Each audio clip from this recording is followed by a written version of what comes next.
एक सेवक संगत के माहे। गुरु रूप गुरु खालसा साध संगत जी रसना करो पवित्र गज के आखो जी वाहेगुरु जी का खालसा वाहेगुरु जी की फतेह। आप संगतां बड़े प्रेम दे नाल सतगुरु जी गरीब नवाज धन गुरु अंगद देव साहब जी दे पवित्र बख्शिशां भरे बचन गुरसिखां दे जीवन आप संगतां श्रवण करते आ रहे हो। पिछले दीवान सन लांबड़े नगर अंदर जिथे आप जी ने सुनिया सी कि सतगुरु दा बचन मनण दा की लाभ है, ना मनण दा की नुकसान है। इसे तरह का ही अज एक बचन आ रहा है, साखी आ रही है कि जिहड़े गुरु दा बचन नहीं मानते हैं, महाराज तो बेमुख हो जाते हैं, उन्होंने की सज़ा मिलती है। तो जिहड़े सतगुरु जी का बचन मानते ने उन्होंने जिन्ने मर्जी पाप किए होण, बुरे कर्म किए होण, उन्होंने ते किहड़ी बख्शिश हुंदी है। सो ऐसे इतिहास के साथ संगत जी सतगुरां दे जीवन दे सिक्ख्यादायक प्रेरणा स्रोत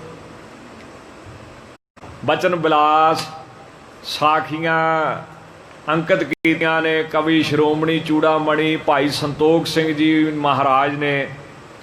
सो सारियां संगतां बड़े प्रेम दे नाल सुण दा यतन करिए। सारियां संगतां एक बारी सच्चे पातशाह जी का सिमरन करते हुए रसना करो पवित्र आखो जी सतनाम श्री वाहिगुरू, सतनाम श्री वाहिगुरू साहिब जीओ। एक सेवक संगत के माहे। एक सेवक सी जिहड़ा महाराज जी दे दरबार खडूर साहब डेरे दे विच रहिंदा सी। न माने सेवे नाहे। किसे दे नहीं आखे लगदा सी, रोटियां खा के प्रशादा पानी छक के सुता रहना, सेवा नहीं करनी, कोई बंदगी नहीं करनी, भांडे नहीं मांजने, झाड़ू नहीं देना, नितनेम नहीं करना, बस गुरुद्वारे दे प्रशादे ही खांदा सी। कहे टहल न करे। जे किसी ने आखना सेवा करिया कर, गुरु घर दा पैसा, गुरु घर दा अन्न जहर हुंदा है, बड़ियां अरदासां करके आउंदा, जे बिना सेवा तो खाइए तो ये फिर जीवन गर्क कर दिंदा है। पर इदां आखे नहीं सी लगदा किसी दे। संगत दे पैसे सी, गुरु घर दी माया सी, बस प्रशादा खा के सुता रहिंदा सी। काल दिन आस बुध धरे। इहो जी बुद्धि धारण कीती सी बड़े चिर तो, किसे दे नहीं सी आखे लगदा। ਵੱਡੇ ਵੱਡੇ समझा के थक गए सी, पर वो ना असर करे किसी दा। कहे काज सो करे हो। ते जे कोई कहंदा भाई सेवा नहीं करता, कहंदा जे महाराज कह देणगे कर लूँगा, तानू की फिक्र आ। ਜਦੋਂ महाराज मैनू नहीं कहिंदे भी तानू की टेंशन आ, तुहाडे की ढिड भीड़ हुंदी आ सारिਆਂ ਦੇ भी महाराज कहण ते असीं सेवा कर लईए, सानू ते महाराज कहिंदे नहीं हन। इस करके मैं तुहाडे सिखां दीयां गल्लां दा नहीं असर करदा, मेरे ते तुहाडा कोई असर नहीं पैंदा किसी दा। इस तरह बड़ा समा बीत गया है। गुरु घर च रहिंदा सी श्री गुरु अंगद देव साहब पास खडूर साहब दे विच। तां सारे सिखां ने बेनती कीती भी, सलाह कीती भी इन्ने साडे किसे दे आखे नहीं लगना। किसी वड्डे गुरु के सिख नूं जी दी कमाई वड्डी होवे, सेवा वड्डी होवे, शायद उहदा असर कर लवे। तां इदां सलाह करके बाबा बुढ़ा साहब जी नूं बेनती कीती कि गरीब नवाज धन बाबा बुढ़ा साहब जी महाराज आप किरपा करो, इस सिख नूं समझाओ प्रेम दे नाल। संगत मैं भलो रहावन। ते बाबा जी ने की बचन कीता सी भी जे गुरु जी दी संगत विच रहना है, गुरु घर दे विच रहना है, ठहर कर काल बितावन। तां भलो रहावन, चंगा रहना तां है जे सेवा करिए जां भजन करिए। दो काम करो गुरुद्वारे च जे रहना है, जां सेवा करो जां सिमरत करो, तीसरा काम इत्थे नहीं चलना है। इस करके दो काम करो जिन्ने भी रहना है। ते बैठा रहना वा प्रशादा छक के, किहड़े काम आऊगा तेरा शरीर? ये किसी लेखे च नहीं आउणा है।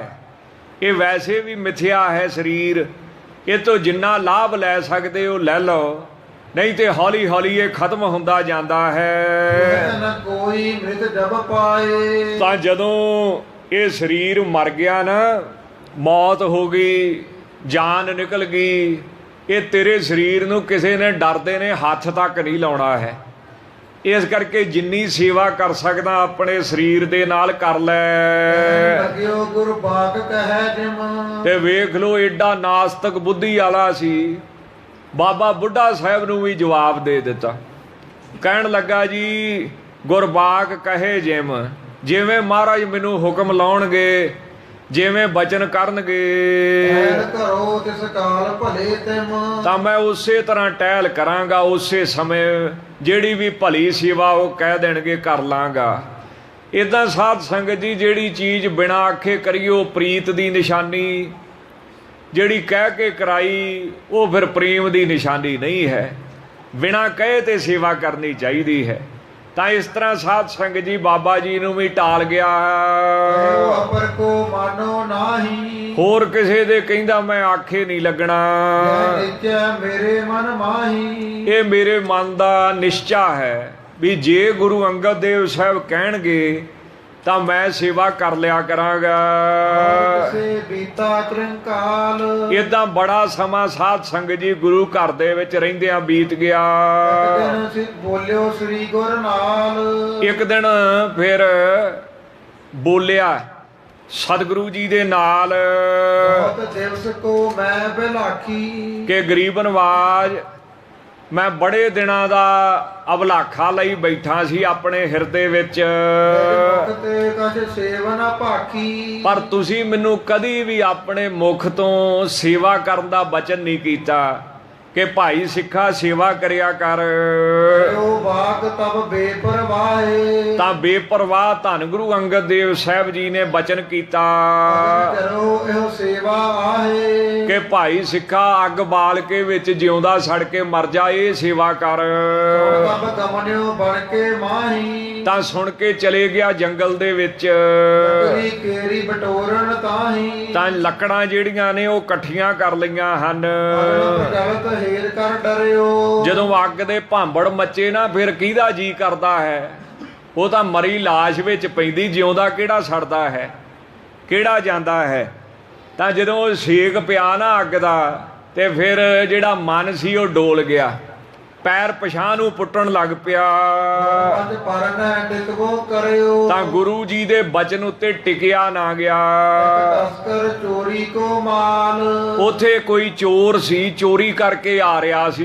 ਦੀਏ ਜਾਤ ਆਇਓ ਤਿਸ ਕਾਲ। ਬੜਾ ਮਾਲ ਸੀ ਉਹਦੇ ਕੋਲੇ ਚੋਰੀ ਦਾ, ਉਸ ਸਮੇਂ ਲੈ ਕੇ ਜਾ ਰਿਹਾ ਸੀ।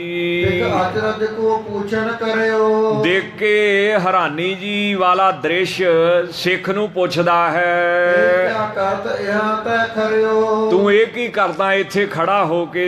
ਵਰਤੋ ਬਚ ਮੂਕ ਤਿਨ ਕਹਿਓ। ਉਹ ਸਿੱਖ ਕਹਿਣ ਲੱਗਾ ਵੀ ਗੁਰੂ ਜੀ ਨੇ ਮੈਨੂੰ ਬਚਨ ਕੀਤਾ ਹੈ ਜਰੋ ਅਗਨ ਅਬ ਜਾਏ ਨਾ ਦਹਿਓ। ਵੀ ਅੱਗ ਬਾਲ ਕੇ ਸੜ ਕੇ ਮਰ ਜਾ, ਪਰ ਮੇਰੇ ਤੋਂ ਹੁਣ ਮਰਿਆ ਨਹੀਂ ਜਾਂਦਾ। ਇਸਕੋ ਗਰਭ ਵਿਨਾਸ਼ਨ ਹੇਤ। ਤਾਂ ਉਹਦਾ ਹੰਕਾਰ ਮੇਟਣ ਵਾਸਤੇ ਉਸ ਸਮੇਂ ਵਾਹਿਗੁਰੂ ਪਰਮੇਸ਼ਰ ਨੇ ਬੋਲਿਓ ਤਸਕਰ ਹੋਤ ਸੁਚੇਤ। ਜਿਹੜਾ ਚੋਰ ਸੀ ਨਾ, ਉਹਦੇ ਮਨ 'ਚ ਸ਼ਰਧਾ ਪੈਦਾ ਕਰਤੀ, ਤੇ ਚੋਰ ਸਾਵਧਾਨ ਹੋ ਕੇ ਫਿਰ ਆਪਣੇ ਆਪ ਨੂੰ ਸੰਭਲ ਕੇ ਸੰਭਾਲ ਕੇ ਉਸ ਸਮੇਂ ਬੋਲਿਆ, ਕਲਮਲ ਕੀਨੇ ਸਮੁਦਾਏ। ਕਹਿੰਦਾ ਮੈਂ ਬਹੁਤ ਜ਼ਿਆਦੇ ਮਾੜੇ ਕੰਮ ਕੀਤੇ ਨੇ ਸਾਰੀ ਉਮਰ, ਜਰੇ ਤੇ ਸਭ ਮਿਟ ਜਾਏ। ਤੇ ਜੇ ਇੱਥੇ ਮੈਂ ਸੜ ਕੇ ਮਰ ਜਾਵਾਂ, ਮਰਨਾ ਤੇ ਇੱਕ ਦਿਨ ਹੈ ਹੀ, ਐਵੇਂ ਸੂਲੀ ਤੇ ਚਾੜ ਕੇ ਮਾਰਨਗੇ ਜਾਂ ਜਿਉਂਦੀਆਂ ਦੀਆਂ ਬਾਹਾਂ ਵੱਢਣਗੇ, ਰਾਜੇ ਲੋਕ ਲੱਤਾਂ ਵੱਢ ਦੇਣਗੇ, ਜੇਲ੍ਹ 'ਚ ਸੁੱਟ ਕੇ ਮਾਰ ਦੇਣਗੇ। ਤਾਂ ਮਨ ਦੇ ਵਿੱਚ ਇਹ ਖਿਆਲ ਪੈਦਾ ਹੋਇਆ ਵੀ ਇੱਥੇ ਮੈਂ ਸੜ ਕੇ ਮਰ ਜਾਵਾਂ। ਦਰਬ ਸਰਬ ਅਬ ਲੇਵੋ। ਤੇ ਤੂੰ ਸਿੱਖਾ ਏਦਾਂ ਕਰ ਵੀ ਆ ਜਿੰਨਾ ਮੈਂ ਪੈਸਾ ਲੁੱਟ ਕੇ ਲਿਆਂਦਾ ਏ ਤੂੰ ਸਾਰਾ ਲੈ ਲਾ ਮੇਰੇ ਕੋਲੋਂ। ਸ੍ਰੀ ਗੁਰ ਬਾਗ ਮੋਲ ਵਜ ਦੇਵ। ਤੇ ਜਿਹੜਾ ਗੁਰੂ ਅੰਗਦ ਦੇਵ ਸਾਹਿਬ ਨੇ ਬਚਨ ਕੀਤਾ ਨਾ, ਉਹ ਮੈਨੂੰ ਮੁੱਲ ਵੇਚ ਦੇ। ਮਹਾਰਾਜ ਦਾ ਬਚਨ ਮੈਨੂੰ ਕਰਦੇ ਅੱਗੇ ਤੂੰ। ਸੁਣ ਕੇ ਧਨ ਲੀਨ ਸਲਲ ਚਾਏ। ਤਾਂ ਉਹ ਤੇ ਅੱਗੇ ਹੀ ਉਹਦਾ ਹਿਰਦਾ ਮਾੜਾ ਸੀ, ਸੇਵਾ ਨਹੀਂ ਸੀ ਕੀਤੀ, ਸਿਮਰਨ ਨਹੀਂ ਸੀ ਕੀਤਾ, ਰਹਿੰਦਾ ਭਾਵੇਂ ਗੁਰੂ ਘਰ ਦੇ ਵਿੱਚ ਸੀ। ਤਾਂ ਜ਼ਰੂਰੀ ਥੋੜੀ ਅੱਜ ਕੱਲ੍ਹ ਸਾਧ ਸੰਗਤ ਦੀ ਚੰਗੇ ਬੰਦਿਆਂ ਦੀ ਬੜੀ ਘਾਟ ਆ।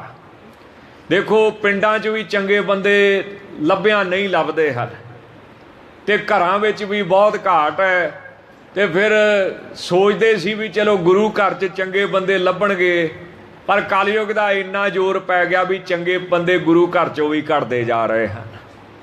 ਤਾਂ ਇਸ ਕਰਕੇ ਹਿਰਦਾ ਸ਼ੁੱਧ ਨਹੀਂ ਸੀ, ਨਾ ਸੇਵਾ ਕੀਤੀ ਸੀ, ਨਾ ਸਿਮਰਨ ਕੀਤਾ ਸੀ, ਨਾ ਮਹਾਰਾਜ ਦਾ ਭੈ ਸੀ, ਨਾ ਕੋਈ ਅਦਬ ਸੀ। ਤਾਂ ਇਸ ਤਰ੍ਹਾਂ ਦਾ ਹਿਰਦਾ ਜਦੋਂ ਮਾੜਾ ਹੋਵੇ, ਗੰਦਾ ਹੋਵੇ, ਫਿਰ ਬੰਦੇ ਦੀ ਮੱਤ ਵੈਸੇ ਹੀ ਮਰ ਜਾਂਦੀ ਹੈ। ਤਾਂ ਮਹਾਰਾਜ ਦਾ ਜਿਹੜਾ ਬਚਨ ਸੀ ਨਾ, ਵੇਖ ਲਓ ਇਹ ਸਿੱਖ ਨੇ ਇਹ ਬਚਨ ਉਹਨਾਂ ਪੈਸਿਆਂ ਬਦਲੇ ਵੇਚ ਦਿੱਤਾ। ਤਸਕਰ ਤਨ ਦੀਨ ਜਲਾਏ। ਤਾਂ ਫਿਰ ਸਾਧ ਸੰਗਤ ਜੀ ਉਹ ਜਿਹੜਾ ਚੋਰ ਸੀ ਉਹਨੇ ਆਖਿਆ ਸਿੱਖਾ ਪੈਸੇ ਲੈ ਲਾ ਤੇ ਬਚਨ ਮੈਨੂੰ ਕਰ ਦੇ, ਕਿਉਂ ਤੈਨੂੰ ਕੀਤਾ ਮਹਾਰਾਜ ਨੇ ਬਚਨ। ਤਾਂ ਉਹਨੇ ਗਾਂ ਉਹ ਚੋਰ ਨੂੰ ਬਚਨ ਕਰ ਦਿੱਤਾ, ਤੇ ਚੋਰ ਨੇ ਮਨ ਮਾਰਿਆ, ਮਨ ਕਰੜਾ ਕੀਤਾ, ਤੇ ਆਪਣਾ ਸਰੀਰ ਬਲਦੀ ਹੋਈ ਅੱਗ ਦੇ ਵਿੱਚ ਛਾਲ ਮਾਰ ਕੇ ਬਹਿ ਗਿਆ। ਉਸੇ ਵੇਲੇ ਸਰੀਰ ਜਿਹੜਾ ਉਹਦਾ ਸੜ ਕੇ ਸਵਾਹ ਹੋ ਗਿਆ। ਤਾਂ ਸਾਧ ਸੰਗਤ ਜੀ ਅਸਮਾਨ ਦੇ ਵਿੱਚੋਂ ਇੱਕ ਪਾਲਕੀ ਥੱਲੇ ਉਤਰੀ ਹੈ, ਤੇ ਉਹਦੇ ਵਿੱਚੋਂ ਬੜੀਆਂ ਪ੍ਰਕਾਸ਼ਮਈ ਰੂਹਾਂ ਉਤਰੀਆਂ ਹਨ, ਗੁਰੂ ਕੇ ਸਿੱਖ ਉਤਰੇ ਹਨ। ਉਹਨਾਂ ਸਤਿਕਾਰ ਦੇ ਨਾਲ ਜਿਹੜੀ ਚੋਰ ਦੀ ਆਤਮਾ ਸੀ, ਸੂਖਮ ਸਰੀਰ ਸੀ, ਉਹਨੂੰ ਪ੍ਰੇਮ ਦੇ ਨਾਲ ਪਾਲਕੀ ਦੇ ਵਿੱਚ ਬਿਠਾ ਲਿਆ। ਅਨੰਤ ਮੈਂ ਜਾਏ ਰਹਿਓ ਹੈ। ਤੇ ਜਿੱਥੇ ਅਨੰਤ ਸੁਖ ਮਿਲਦਾ ਉਸ ਜਗ੍ਹਾ ਤੇ ਜਾ ਕੇ ਸਾਧ ਸੰਗਤ ਜੀ ਉਹ ਰਹਿਣ ਲੱਗ ਪਿਆ। ਉਸ ਜਗ੍ਹਾ ਤੇ ਉਹ ਜਾ ਕੇ ਗੁਰੂ ਕਾ ਪਿਆਰਾ ਜਿਹੜਾ ਵੇਖ ਲਓ ਪਹਿਲਾਂ ਚੋਰ ਸੀ, ਉਹਨੂੰ ਐਸੀ ਜਗ੍ਹਾ ਮਿਲੀ ਜਿੱਥੇ ਅਨੰਤ ਸੁਖ ਹੈ, ਐਸੀ ਅਵਸਥਾ ਪ੍ਰਾਪਤ ਹੋਈ ਸੀ ਉਹ ਚੋਰ ਨੂੰ। ਇਸ ਕਰਕੇ ਭਾਈ ਗੁਰੂ ਦੇ ਬਚਨ ਦੀ ਸ਼ਕਤੀ ਵੇਖ ਕੀਤੇ ਹੋਏ ਪਾਪ ਸੜ ਕੇ ਸਵਾਹ ਹੋ ਗਏ ਹਨ। ਇੱਧਰ ਜਿਹੜਾ ਸਿੱਖ ਸੀ ਨਾ, ਜਿਹਦਾ ਹਿਰਦਾ ਮਲੀਨ ਸੀ, ਉਹ ਲੋਭ ਧਾਰ ਕੇ ਘਰ ਨੂੰ ਤੁਰਿਆ ਜਾਂਦਾ ਹੈ। ਤਾਂ ਉਸੇ ਸਮੇਂ ਜਿਹੜੇ ਲੋਕ ਸੀ ਨਾ, ਜਿਹੜੇ ਪਿੱਛੇ ਪਏ ਸੀ ਵੀ ਚੋਰੀ ਹੋ ਗਈ ਆ, ਉਹਨਾਂ ਨੇ ਫੜ ਲਿਆ, ਆਣ ਕੇ ਦੱਬ ਲਿਆ, ਤੇ ਕੋਟਵਾਲ ਦੇ ਸਾਹਮਣੇ ਲੈ ਗਏ ਉਸ ਨੂੰ। ਉਹਨੇ ਆਖਿਆ ਇਹਨੇ ਬੰਦੇ ਨੇ ਚੋਰੀ ਕੀਤੀ ਹੈ। ਤਾਂ ਜਿੰਨਾ ਮਾਲ ਸੀ ਉਹ ਸਾਰਾ ਖੋਹ ਲਿਆ। ਉਹਨੇ ਕੋਤਵਾਲ ਨੇ ਹੁਕਮ ਦਿੱਤਾ ਵੀ ਸਾਰਾ ਮਾਲ ਚੋਰੀ ਦਾ ਖੋਲੋ ਇਤੋਂ, ਤੇ ਹੁਣੇ ਇਹਨੂੰ ਜਾ ਕੇ ਫੜ ਕੇ ਫਾਂਸੀ ਤੇ ਚਾੜ ਦੋ। ਤਾਂ ਉਹ ਜਿਹੜਾ ਲੋਭੀ ਸਿੱਖ ਸੀ ਨਾ, ਜਿਹਨੇ ਮਹਾਰਾਜ ਦਾ ਬਚਨ ਮੋੜਿਆ ਸੀ ਪੈਸਿਆਂ ਦੀ ਖਾਤਰ, ਲਾਲਚ ਦੀ ਖਾਤਰ, ਉਹਨੂੰ ਫਾਂਸੀ ਦਿੱਤੀ ਗਈ ਉੱਥੇ। ਇਸ ਤਰ੍ਹਾਂ ਜਿਹੜੇ ਮੂਰਖ ਲੋਕ ਨੇ ਨਾ, ਉਹ ਧਰਮ ਤੋਂ ਬੇਮੁਖ ਹੋ ਕੇ ਇਦਾਂ ਮਰਦੇ ਨੇ, ਭਾਵੇਂ ਸਾਰੀ ਉਮਰ ਉਹ ਰਹੇ ਧਾਰਮਿਕ ਜਗ੍ਹਾ ਤੇ ਹੋਣ। ਇਸ ਕਰਕੇ ਭਾਈ ਜੀ ਦਾ ਗੁਰੂ ਦੇ ਬਚਨਾਂ ਉੱਤੇ ਭਰੋਸਾ ਹੈ। ਅੱਜ ਬੜੇ ਦੁੱਖ ਦੀ ਗੱਲ ਆ ਕਿ ਸਿੱਖਾਂ ਦਾ ਮਹਾਰਾਜ ਦੇ ਬਚਨਾਂ ਉੱਤੇ ਭਰੋਸਾ ਨਹੀਂ ਹੈ, ਪਰ ਜਿਨ੍ਹਾਂ ਦਾ ਗੁਰੂ ਸਾਹਿਬ ਦੇ ਬਚਨਾਂ ਉੱਤੇ ਭਰੋਸਾ ਹੈ। ਇਹ ਭਾਈ ਗੁਰੂ ਕੇ ਸਿੱਖੋ, ਕਵ ਸ਼੍ਰੋਮਣੀ ਚੂੜਾਮਣੀ ਭਾਈ ਸੰਤੋਖ ਸਿੰਘ ਜੀ ਮਹਾਰਾਜ ਕਹਿੰਦੇ ਉਹਨਾਂ ਨੂੰ ਉੱਚੀਆਂ ਪਦਵੀਆਂ ਹਮੇਸ਼ਾ ਪ੍ਰਾਪਤ ਹੁੰਦੀਆਂ ਨੇ ਜਿਹੜੇ ਮਹਾਰਾਜ ਦੇ ਬਚਨਾਂ ਉੱਤੇ ਭਰੋਸਾ ਰੱਖਦੇ ਹਨ।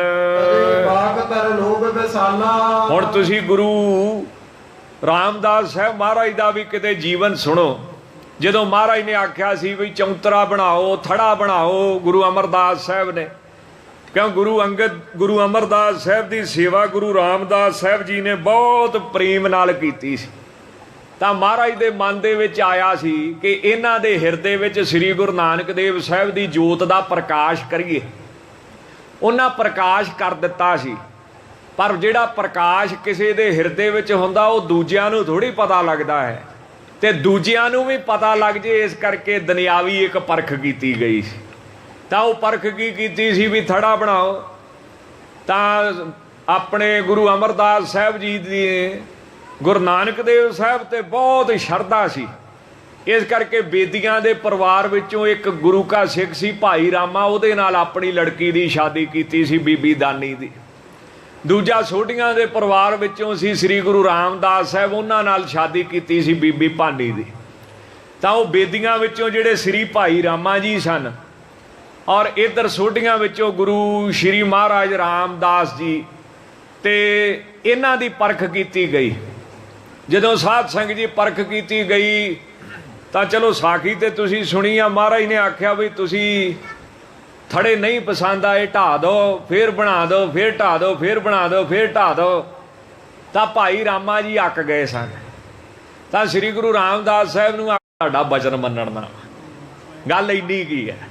ਇੱਥੇ ਆਪਣਾ ਦਿਮਾਗ ਪਿੱਛੇ ਕਰੋ ਨਾ, ਮਨ ਕੀ ਮਤ ਤਿਆਗੋ ਹਰ ਜਨ, ਇਹਾ ਬਾਤ ਕਠੈਨੀ। ਇਹ ਆਪਣੀ ਮਤ ਛੱਡ, ਆਪਾਂ ਆਪਣੀ ਮਤ ਨਹੀਂ ਛੱਡਦੇ ਜੀ। ਅੰਮ੍ਰਿਤ ਛਕਣ ਦੀ ਕੀ ਲੋੜ ਪਈ ਹੈ, ਗਾਤਰੇ ਪਾਉਣ ਦੀ ਕੀ ਲੋੜ ਪਈ ਹੈ, ਆ ਜੇ ਕਿਤੇ ਮਹਾਰਾਜ ਕੇਸ ਦਾੜਾ ਨਾ ਰਖਾਉਂਦੇ ਤੇ ਕਿੰਨਾ ਸਿੱਖ ਧਰਮ ਵੱਧਦਾ। ਇਹੋ ਜੀ ਮਤ ਬੜੀ ਆਪਾਂ ਵਿੱਚ ਵਾੜ ਕੇ ਰੱਖਦੇ ਆ। ਤਾਂ ਸ੍ਰੀ ਗੁਰੂ ਰਾਮਦਾਸ ਸਾਹਿਬ ਕਹਿੰਦੇ, ਧੰਨ ਗੁਰੂ ਅਮਰਦਾਸ ਸਾਹਿਬ ਜੀ, ਸਾਨੂੰ ਨਾ ਢਾਉਣ ਨਾ, ਸਾਨੂੰ ਨਾ ਬਣਾਉਣ ਨਾ, ਸਾਨੂੰ ਤੇ ਤੁਹਾਡੇ ਬਚਨ ਮੰਨਣ ਦਾ ਹੈ, ਭਾਵੇਂ ਸਾਰੀ ਉਮਰ ਹੀ ਕਰਾਈ ਚੱਲੋ। ਇਹ ਸਾਡਾ ਜ਼ੋਰ ਲੱਗਦਾ, ਤੁਸੀਂ ਗੁਰੂ ਆ, ਅਸੀਂ ਬਚਨ ਮੰਨਣਾ। ਤਾਂ ਜਿਹੜੇ ਸਾਧ ਸੰਗਤ ਜੀ ਮਹਾਰਾਜ ਦਾ ਬਚਨ ਮੰਨ ਲੈਂਦੇ ਆ ਆਪਣੀ ਮੱਤ ਛੱਡ ਕੇ, ਉਹਨਾਂ ਉੱਤੇ ਬੜੀ ਵੱਡੀ ਕਿਰਪਾ ਹੁੰਦੀ। ਚਲੋ ਇੱਕ ਹੋਰ ਬੇਨਤੀ ਕਰਾਂ, ਕਿਸੇ ਸਾਧੂ ਕੋਲੇ, ਸੂਫੀ ਫਕੀਰ ਕੋਲੇ ਆਪਣੇ ਮੇਰੇ ਖਿਆਲ ਨਾਲ 3 ਕਿ 4 ਬੀਬੀਆਂ ਗਈਆਂ ਕਿ ਸਾਨੂੰ ਆਸ਼ਰਮ ਦੇ ਵਿੱਚ ਜਗ੍ਹਾ ਦਿੱਤੀ ਜਾਵੇ। ਇਹ ਤਾਂ ਗੁਰੂ ਨਾਨਕ ਦੇਵ ਸਾਹਿਬ ਦੀ ਮਹਿਮਾ ਨਾ, ਸੋ ਕਿਉ ਮੰਦਾ ਆਖੀਐ ਜਿਤ ਜੰਮਹਿ ਰਾਜਾਨ। ਤਾਂ ਪਹਿਲਾਂ ਜਗ੍ਹਾ ਨਹੀਂ ਸੀ ਦਿੰਦੇ ਬੀਬੀਆਂ ਨੂੰ ਆਸ਼ਰਮ ਦੇ ਵਿੱਚ। ਉਹਨਾਂ ਬੜੀ ਜਿੱਦ ਕੀਤੀ ਵੀ ਨਹੀਂ ਅਸੀਂ ਤੇ ਜਾਣਾ ਨਹੀਂ। ਸੂਫੀ ਸੰਤ ਨੇ ਪਰਖ ਕੀਤੀ, ਜਦੋਂ ਬੈਠੀਆਂ ਹੀ ਰਹੀਆਂ ਨਾ 15 ਦਿਨ, ਉਹਨਾਂ ਆਖਿਆ ਵੀ ਚੱਲ ਪ੍ਰੇਮ ਤੇ ਸੱਚਾ ਹੈ, ਪਰ ਕਹਿੰਦੇ ਚਲੋ ਹੋਰ ਪਰਖ ਕਰ ਲਈਏ। ਤਾਂ ਪਰਖ ਕਰਨ ਵਾਸਤੇ ਪਹਿਲੀ ਔਰਤ ਨੂੰ ਪੁੱਛਦੇ ਆ ਵੀ ਤੂੰ ਬੇੜੀ ਤੇ ਜਾ ਰਹੀਆਂ ਕਿਤੇ ਦਰਿਆ ਵਿੱਚ, ਸਮੁੰਦਰ ਵਿੱਚ, ਤੂੰ ਕੱਲੀ ਜਨਾਨੀ ਆ, 50 ਬੰਦੇ ਬੈਠੇ ਆ ਤੇ ਬੇੜੀ ਡੁੱਬ ਜਾਂਦੀ ਆ ਤੇ ਮਸਾਂ ਤੈਰ ਕੇ ਕੋਈ ਟਾਪੂ ਤੇ ਲੱਗਦੇ ਆ। ਹੁਣ ਉੱਥੇ 50 ਬੰਦੇ ਤੇ ਤੂੰ ਕੱਲੀ, 10 ਕਿੱਦਾਂ ਦਿਨ ਕੱਟੇਗੀ? ਤੇ ਉਹਨੂੰ ਕੋਈ ਅਨੁਭਵ ਨਹੀਂ ਸੀ, ਉਹ ਵਿਆਹੀ ਨਹੀਂ ਸੀ, ਉਹ ਹਵਾ ਜੀ ਡਾਂਗਾ ਮਾਰਨ ਵਾਲੀ ਸੀ, ਉਹਨੇ ਦੁੱਖ ਸੁੱਖ ਵੇਖਿਆ ਨਹੀਂ ਸੀ ਵਿਆਹ ਦਾ। ਹਾਂਜੀ, ਤੇ ਉਹ ਕਹਿਣ ਲੱਗੀ, ਕਿਉਂ? ਉਹ ਵਿਚਾਰੀ ਕੁਆਰੀ ਸੀ, ਉਹਨੂੰ ਕੀ ਪਤਾ ਸੀ। ਉਹ ਕਹਿੰਦੀ ਮਹਾਰਾਜ ਜਿਹੜਾ ਸਭ ਤੋਂ ਤਗੜਾ ਹੋਊਗਾ, ਚੰਗਾ ਹੋਊਗਾ, ਮੈਂ ਉਹਦੇ ਨਾਲ ਵਿਆਹ ਕਰਾ ਲੂੰ ਤੇ ਉਹ ਮੈਨੂੰ ਬਚਾਊਗਾ ਬਾਕੀ 49 ਤੋਂ। ਤੇ ਵੈਸੇ ਇਹ ਗੱਲ ਨਹੀਂ ਹੁੰਦੀ, ਬੰਦਾ ਨਹੀਂ ਬਚਾਉਂਦਾ ਬੀਬੀ ਨੂੰ, ਬੀਬੀ ਬਚਾਉਂਦੀ ਬੰਦੇ ਨੂੰ ਬਾਕੀਆਂ ਬੀਬੀਆਂ ਤੋਂ। ਗੱਲ ਆ ਹੁੰਦੀ ਆ, ਨਹੀਂ ਤੇ ਬੰਦਿਆਂ ਦਾ ਸੁਭਾਅ ਆਪਾਂ ਨੂੰ ਪਤਾ ਹੀ ਜਿੱਦਾਂ ਦਾ ਹੁੰਦਾ ਵਾ। ਤਾਂ ਉਹ ਵਿਚਾਰੀ ਅਣਜਾਣ ਸੀ। ਉਹ ਸੰਤ ਕਹਿੰਦੇ ਵੀ ਚੱਲ ਠੀਕ ਆ, ਤੂੰ ਤਗੜੇ ਬੰਦੇ ਨਾਲ ਵਿਆਹ ਕਰਾ ਲਿਆ 50 ਵਿੱਚੋਂ, ਪਰ ਇਕੱਲਾ ਬੰਦਾ 49 ਬੰਦਿਆਂ ਦੇ ਤਾਂ ਨਹੀਂ ਨਾ ਭਾਰੂ ਹੋ ਸਕਦਾ। ਇਸ ਕਰਕੇ ਕਹਿੰਦੇ ਵੀ ਨਹੀਂ, ਤੇਰੀ ਵੀ ਗੱਲ ਨਹੀਂ ਬਣਨੀ, ਤੂੰ ਜਾ, ਚਲੀ ਜਾ। ਦੂਜੀ ਨੂੰ ਪੁੱਛਦੇ, ਦੱਸ ਉਹੋ ਹੀ ਗੱਲ ਵੀ ਕੀ ਬਣੂਗਾ ਤੇਰਾ? ਉਹ ਵਿਆਹੀ ਸੀ, ਉਹ ਕੁਵਾਰੀ ਨਹੀਂ ਸੀ, ਉਹ ਵਿਆਹੀ ਸੀ, ਉਹਨੂੰ ਐਕਸਪੀਰੀਅੰਸ ਸੀ ਜ਼ਿੰਦਗੀ ਦਾ, ਜੀਵਨ ਦਾ। ਹਾਂ, ਥੋੜੀ ਜਿਹੀ ਸਾਖੀ ਮੈਨੂੰ ਲੱਗੀ, ਜਿਹੜੀ ਪਹਿਲੀ ਸੀ ਉਹ ਕੁਵਾਰੀ ਸੀ, ਉਹਨੂੰ ਵਿਆਹ ਨਹੀਂ ਸੀ। ਉਹ ਕਹਿੰਦੀ ਮੈਂ ਤਾਂ ਡੁੱਬ ਕੇ ਮਰ ਜੂ, ਮੈਂ ਟਾਪੂ ਤੇ ਹੀ ਨਾ ਜਾਊਂ। ਤੇ ਜਿਹੜੀ ਦੂਜੀ ਸੀ ਵਿਆਹੀ, ਉਹਨੂੰ ਪਤਾ ਸੀ ਵੀ ਕਿੱਦਾਂ ਪਿੰਡਾਂ 'ਚ ਸ਼ਹਿਰਾਂ 'ਚ ਕਿੱਦਾਂ ਵਿਆਹ ਨਾਲ ਦਿਨ ਕੱਟ ਲਈਦੇ ਆ। ਉਹਨੇ ਆਖਿਆ ਮੈਂ ਵਿਆਹ ਕਰਾ ਲਊ। ਸੰਤ ਕਹਿੰਦੇ ਪਰ ਕਰਾ ਵੀ ਲਵੇਂਗੀ, ਪਰ 49 ਬੰਦਿਆਂ ਦੇ ਇੱਕ ਥੋੜੀ ਭਾਰੂ ਪੈ ਜਾਊਗਾ। ਅੱਛਾ, ਤੀਸਰੀ ਨੂੰ ਕਹਿੰਦੇ ਜੇ ਤੇਰੇ ਨਾ ਹੋਵੇ, ਉਹ ਸੀ ਵੇਸਵਾ। ਉਹਨੇ ਤੇ ਇਹੋ ਜਿਹੇ ਕਈ ਬੰਦੇ ਲੰਘਾਏ ਸੀ, ਉਹ ਤਾਂ ਸੀ ਵੇਸਵਾ। ਉਹ ਕਹਿੰਦੀ ਪ੍ਰੋਬਲਮ ਕੀ ਆ? ਪ੍ਰੋਬਲਮ ਉਹਦੇ ਵਾਸਤੇ ਹੋਵੇ ਜਿਹਦਾ ਜੀਵਨ ਚੰਗਾ ਹੋਵੇ, ਜਿਹਦਾ ਜੀਵਨ ਚੰਗਾ ਨਹੀਂ ਉਹਦੇ ਲਈ 50 ਬੰਦੇ ਕੀ ਭਾਵੇਂ 100 ਬੰਦਾ ਹੋਵੇ, ਉਹਨੂੰ ਕੀ ਕਿਸੇ ਨਾਲ ਮਤਲਬ? ਉਹਨੇ ਤੇ ਅਗਲਿਆਂ ਲੋਕਾਂ ਦੇ ਘਰ ਹੀ ਜਾੜਨੇ ਆ। ਤਾਂ ਉਹ ਕੰਚਨੀ ਸੀ, ਬੇਸਵਾ ਸੀ, ਉਹਨੂੰ ਕੋਈ ਪ੍ਰੋਬਲਮ ਹੈ ਹੀ ਨਹੀਂ ਸੀ। ਤੇ ਜਿਹੜੀ ਚੌਥੀ ਸੀ, ਹੁਣ ਪਹਿਲਾਂ ਤਿੰਨਾਂ ਦੀ ਵਿਆਖਿਆ ਸੁਣੋ। ਇੱਦਾਂ ਕਈ ਲੋਕ ਜ਼ਿੰਦਗੀ 'ਚ ਇੱਦਾਂ ਦੇ ਵੇਸਵਾ ਵਰਗੇ ਨਾਸਤਿਕ ਆ, ਉਹਨਾਂ ਨੂੰ ਕੋਈ ਮਤਲਬ ਹੈ ਹੀ ਨਹੀਂ ਰੱਬ ਨਾਲ। ਉਹ ਕਹਿੰਦੇ ਕੋਈ ਪ੍ਰੋਬਲਮ ਹੀ ਨਹੀਂ ਹੈ, ਰੱਬ ਹੈ ਹੀ ਨਹੀਂ ਹੈ, ਉਹ ਵੇਸਵਾ ਵਾਲਾ ਸੁਭਾਅ ਹੈ ਉਹਨਾਂ ਦਾ। ਵੀ ਪੂਜਾ ਕੀਤਿਆਂ ਕੀ ਹੁੰਦਾ ਵਾ, ਪਾਠ ਕੀਤਾ ਕੀ ਹੁੰਦਾ ਵਾ, ਸਿਮਰਤ ਕੀਤਾ ਕੀ ਹੁੰਦਾ, ਕੋਈ 84 ਨਹੀਂ, ਕੋਈ ਨਰਕ ਨਹੀਂ, ਕੋਈ ਸਵਰਗ ਨਹੀਂ। ਜਦੋਂ ਪ੍ਰੋਬਲਮ ਹੀ ਨਹੀਂ ਤੇ ਫਿਰ ਰੱਬ ਤੋਂ ਕੀ ਲੈਣਾ ਕਿਸੇ। ਪਰ ਜਿਹੜੀ ਚੌਥੀ ਸੀ, ਜਦੋਂ ਉਹਨੂੰ ਪ੍ਰਸ਼ਨ ਕੀਤਾ ਗਿਆ ਵੀ 50 ਬੰਦੇ ਤੂੰ ਇਕੱਲੀ ਕਿੱਦਾਂ ਦਿਨ ਲੰਘਣਗੇ। ਉਹਨੇ ਕਿਤੇ ਸਤਸੰਗ 'ਚੋਂ ਬੈਠੀ ਸੀ ਵੀ ਜਿਹੜੇ ਸਾਧੂ ਹੁੰਦੇ ਆ, ਸੰਤ ਹੁੰਦੇ ਆ, ਇਹਨਾਂ ਦੀਆਂ ਗੱਲਾਂ ਦਾ ਕਈ ਵਾਰੀ ਮਤਲਬ ਹੁੰਦਾ ਹੀ ਨਹੀਂ ਆ। ਇਹਨਾਂ ਦਾ ਮਤਲਬ ਹੁੰਦਾ ਸਿਰਫ ਬਚਨ ਮੰਨਣਾ। ਜਿਵੇਂ ਭਾਈ ਲਹਿਣੇ ਨੂੰ ਮਹਾਰਾਜ ਨੇ ਆਖਿਆ ਸੀ ਨਾ, ਕਿੱਕਰ ਤੇ ਚੜ੍ਹ ਕੇ ਮਠਿਆਈ ਝਾੜ। ਆਮ ਬੰਦੇ ਨੇ ਕਹਿਣਾ ਵੀ ਕਿੱਕਰ ਤੋਂ ਮਠਿਆਈ ਇਹ ਤਾਂ ਹੋ ਹੀ ਨਹੀਂ ਸਕਦਾ, ਪਰ ਭਾਈ ਲਹਿਣੇ ਨੂੰ ਪਤਾ ਸੀ ਇੱਥੇ ਗੱਲ ਬਚਨ ਮੰਨਣ ਦੀ ਆ। ਉਹ ਚੜ੍ਹ ਗਏ ਸਨ, ਅਗਲਿਆਂ ਝਾੜਤੀ ਸੀ ਬਚਨ ਦੀ ਤਾਕਤ। ਤਾਂ ਉਹ ਕਹਿਣ ਲੱਗੀ, ਉਹਨੇ ਫਿਰ ਕੀ ਜਵਾਬ ਦਿੱਤਾ? ਉਹਨੇ ਕੀ ਜਵਾਬ ਦਿੱਤਾ ਸੀ? ਜਿਵੇਂ ਬਾਣੀ 'ਚ ਲਿਖਿਆ ਨਾ, ਉਹਨੇ ਉੱਥੇ ਜਵਾਬ ਦਿੱਤਾ ਸੀ। ਉਹਨੇ ਕੋਈ ਦਲੀਲ ਨਹੀਂ ਦਿੱਤੀ, ਕੋਈ ਅਪੀਲ ਨਹੀਂ ਦਿੱਤੀ। ਉਹ ਕਹਿੰਦੀ ਮੇਰੀ ਮਤ ਥੋੜੀ ਰਾਮ। ਉਹਨੇ ਇਹ ਜਵਾਬ ਦਿੱਤਾ ਵੀ ਮੇਰੀ ਮਤ ਥੋੜੀ ਆ, ਮੈਂ ਬੇਵਕੂਫ ਹਾਂ, ਮਹਾ ਮੂਰਖ ਹਾਂ, ਮੈਨੂੰ ਨਹੀਂ ਪਤਾ ਇਹਦਾ ਜਵਾਬ ਕੀ ਆ। ਤੁਹਾਨੂੰ ਜਿੱਦਾਂ ਚੰਗਾ ਲੱਗਦਾ ਮੈਨੂੰ ਉਦਾਂ ਰੱਖ ਲਓ। ਤੇ ਪਾਸ ਕੌਣ ਹੋਈ ਸੀ ਉੱਥੇ? ਉਹ ਚੌਥੀ ਪਾਸ ਹੋਈ ਸੀ, ਬਾਕੀ ਤਿੰਨੇ ਹੀ ਫੇਲ ਹੋ ਗਏ।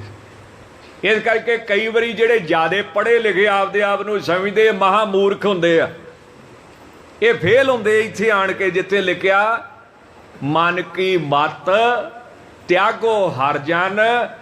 ਕਿਉਂ ਛੱਡ ਨਹੀਂ ਨਾ ਸਕਦੇ, ਮਾਣ ਹੁੰਦਾ ਇਹ ਬਾਤ ਕਠਿਨ। ਤਾਂ ਉਹਨੇ ਹੱਥ ਜੋੜਤੇ ਸੀ ਕਿ ਮਹਾਰਾਜ ਮੈਨੂੰ ਕੁਝ ਨਹੀਂ ਪਤਾ, ਮੈਂ ਨਿਪਟ ਗਿਆਨੀ ਆ, ਮੈਨੂੰ ਕੱਖ ਨਹੀਂ ਆਉਂਦਾ, ਜਿੱਦਾਂ ਤੁਸੀਂ ਰੱਖ ਸਕਦੇ ਮੈਨੂੰ ਰੱਖੋ। ਇੰਨਾ ਫਰਕ ਹੁੰਦਾ ਬਚਨ ਕਮਾਉਣ ਦਾ।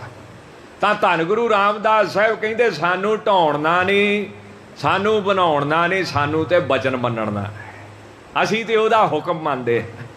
ਤਾਂ ਇਸ ਕਰਕੇ ਵੇਖੋ ਗੁਰੂ ਦੇ ਬਚਨ ਦੀ ਪ੍ਰਤੀਤੀ ਕਿੱਡੀ ਪ੍ਰਤੀਤੀ, ਕਿੰਨਾ ਭਰੋਸਾ, ਕਿੰਨੀ ਤਾਕਤ। ਸਿੱਖ ਨੇ ਬਚਨ ਮੋੜ ਦਿੱਤਾ, ਫਾਂਸੀ ਚੜ੍ਹ ਗਿਆ, ਲੋਭੀ ਹੋ ਗਿਆ, ਗੁਰੂ ਤੋਂ ਬੇਮੁਖ ਹੋ ਗਿਆ, ਪਤਤ ਹੋ ਗਿਆ। ਹੋ ਜਾਂਦੇ ਆ। ਕੋਈ ਬਾਹਰਲੇ ਦੇਸ਼ ਦੀ ਖਾਤਰ ਸਿਰ ਮਨਾਈ ਫਿਰਦਾ ਹੈ, ਕੋਈ ਦਾੜੀ ਕਟਾਈ ਫਿਰਦਾ ਹੈ। ਕਾਹਦੀ ਖਾਤਰ? ਪੈਸਿਆਂ ਦੀ ਖਾਤਰ ਕਰਦੇ ਆ ਲੋਕ।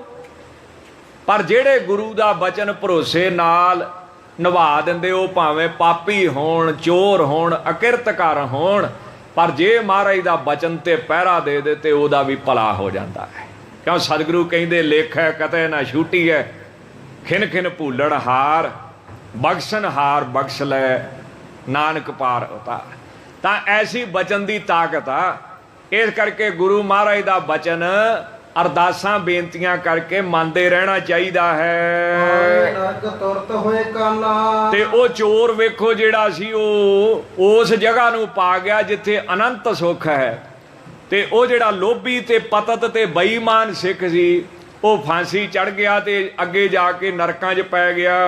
ਦੋਹਰਾ ਗੁਰੂ ਸੰਤ ਤੇ ਲਾਭ ਤੇ ਗੁਰਮੁਖ ਦ੍ਰਿੜ ਮਤ ਜੋਏ। ਇਸ ਕਰਕੇ ਭਾਈ ਗੁਰੂ ਤੋਂ ਸੰਤ ਤੋਂ ਜੇ ਲਾਭ ਲੈਣਾ ਵਾ ਤੇ ਫਿਰ ਆਪਣਾ ਮਨ, ਆਪਣੀ ਮਤ ਦ੍ਰਿੜ ਕਰ ਲਵੇ।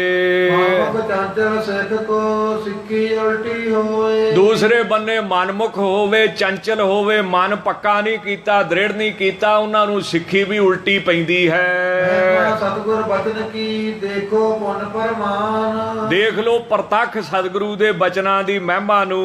ਬੇਮੁਖ ਭਇਓ ਸਿੱਖ ਫਾਂਸ ਤਿਸ ਤਸਕਰ ਸਵਰਗ ਮਹਾਨ। ਬੇਮੁਖ ਹੋ ਗਿਆ ਸਿੱਖ, ਫਾਂਸੀ ਚੜ ਗਿਆ, ਚੋਰ ਸਨਮੁਖ ਹੋ ਗਿਆ ਤੇ ਐਸੀ ਜਗ੍ਹਾ ਨੂੰ ਪਾ ਗਿਆ ਜਿੱਥੇ ਅਨੰਤ ਸੁੱਖ ਹੈ।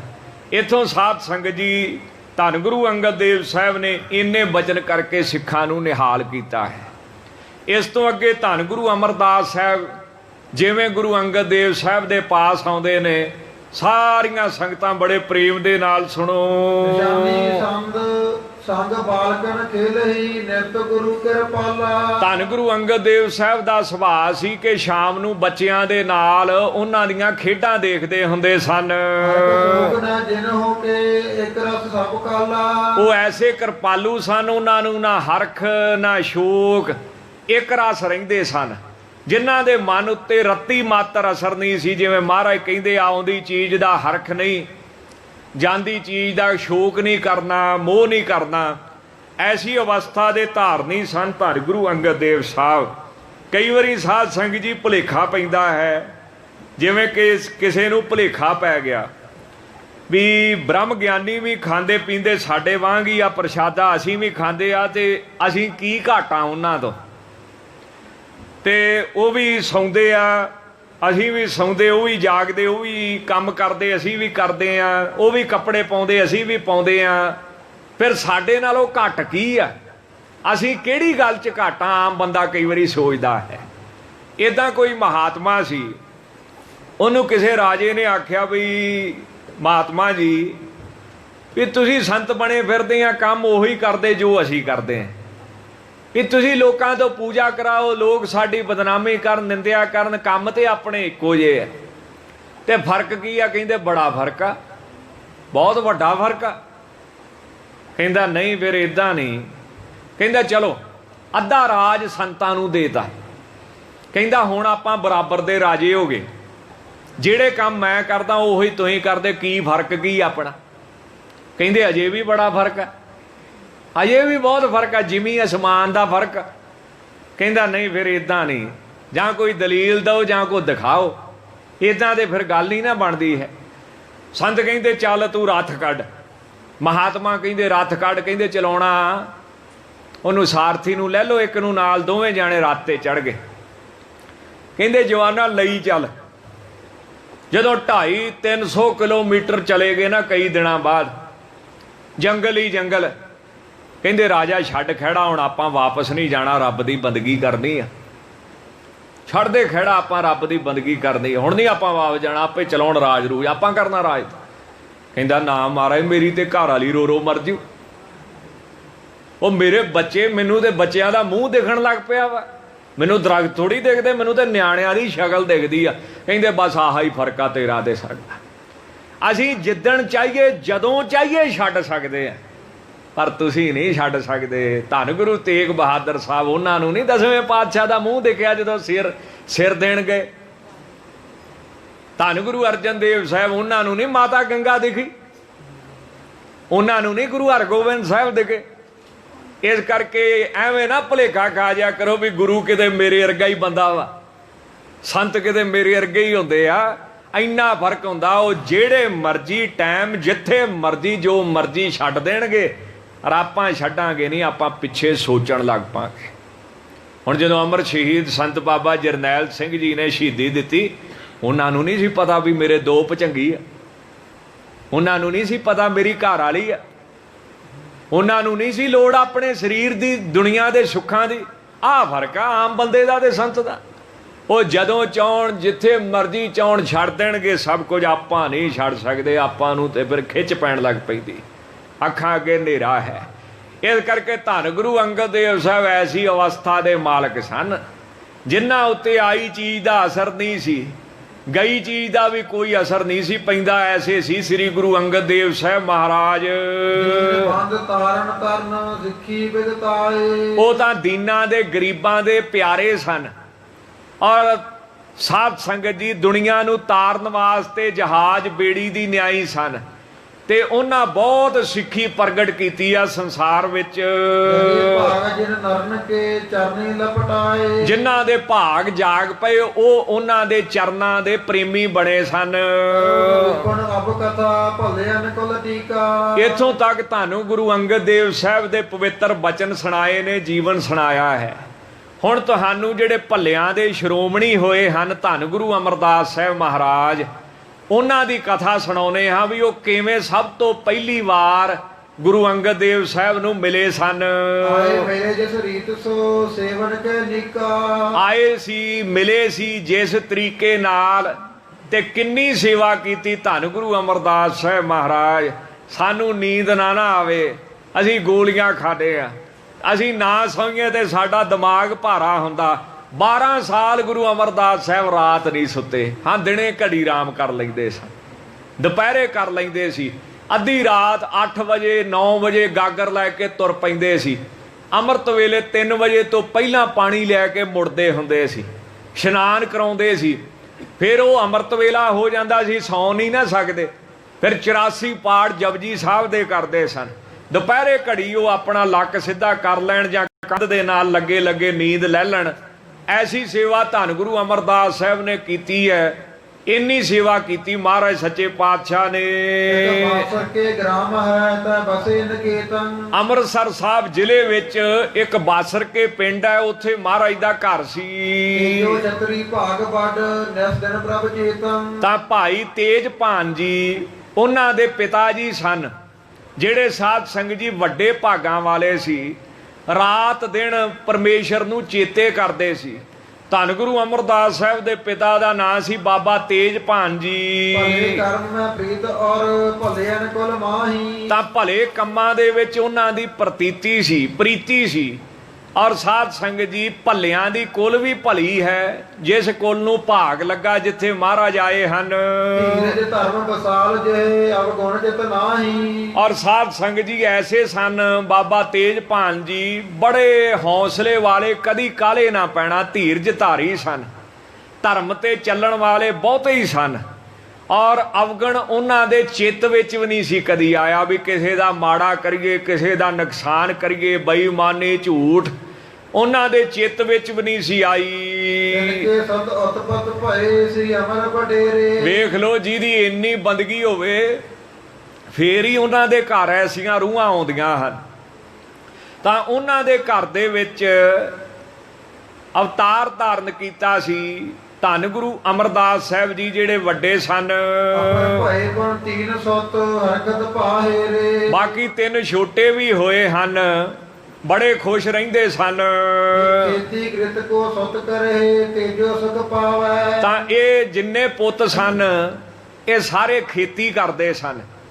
ਤੇ ਬਾਬਾ ਤੇਜਭਾਨ ਬਹੁਤ ਸੁਖੀ ਸੀ ਵੀ ਬੱਚਿਆਂ ਨੇ ਕੰਮ ਸੰਭਿਆ ਹੈ, ਸਾਰਾ ਕਰਦੇ ਹਨ। ਰਹੇ ਸਿਮਰੇ ਪ੍ਰਭੂ ਭਗਤੀ ਜਿਤ ਲਾਵੈ। ਤਾਂ ਬਾਬਾ ਜੀ ਬੈਠੇ ਰਹਿੰਦੇ ਸੀ, ਸਿਮਰਨ ਕਰਦੇ ਸੀ ਤੇ ਪ੍ਰਭੂ ਜੀ ਦੀ ਭਗਤੀ ਵਿੱਚ ਸਾਧ ਸੰਗਤ ਜੀ ਆਪਣਾ ਚਿੱਤ ਜੋੜ ਕੇ ਰੱਖਦੇ ਸਨ। ਕਰੇ ਸਭ ਸਤਨ ਕੇ ਪਿਕ ਸਹਿਤ ਸਨੂਖਾ। ਫਿਰ ਮਹਾਰਾਜ ਨੇ ਐਸੀ ਕਿਰਪਾ ਕੀਤੀ, ਸਾਰੇ ਪੁੱਤਾਂ ਦੇ ਵਿਆਹ ਵੀ ਉਹਨਾਂ ਨੇ ਕੀਤੇ, ਨੌਵਾਂ ਦੇ ਮੁਖ ਵੀ ਦੇਖੇ ਔਰ ਵਿਆਹ ਦਾ ਸੁੱਖ ਵੀ ਉਹਨਾਂ ਨੇ ਦੇਖਿਆ ਆਪਣੇ ਬੱਚਿਆਂ ਦਾ।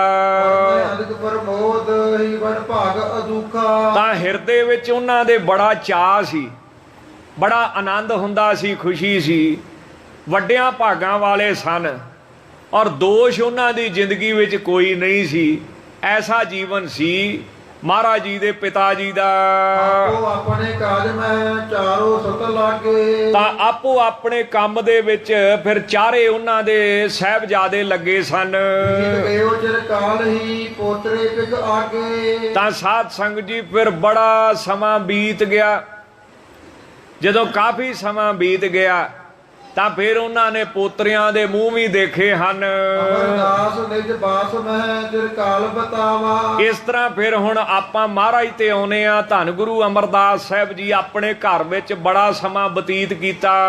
ਇੱਕ ਦਿਨ ਹਿਰਦੈ ਵਿਚਾਰੇ ਹੋਏ ਬੈਸ ਬਿਹਾਵਾ। ਇੱਕ ਦਿਨ ਸੋਚੀ ਪੈ ਗਏ ਵੀ ਸਾਰੀ ਉਮਰ ਲੰਘਦੀ ਜਾ ਰਹੀ ਹੈ, ਤੁਰੀ ਜਾ ਰਹੀ ਹੈ, ਪਤਾ ਹੀ ਨਹੀਂ ਲੱਗਦਾ ਕਦੋਂ ਲੰਘ ਜਾਂਦੀ ਆ। ਕਿੰਨੇ ਬਜ਼ੁਰਗ ਬੈਠੇ, ਕਿੰਨੇ ਕਿਰਪਾ ਮਹਾਰਾਜ ਦੀ।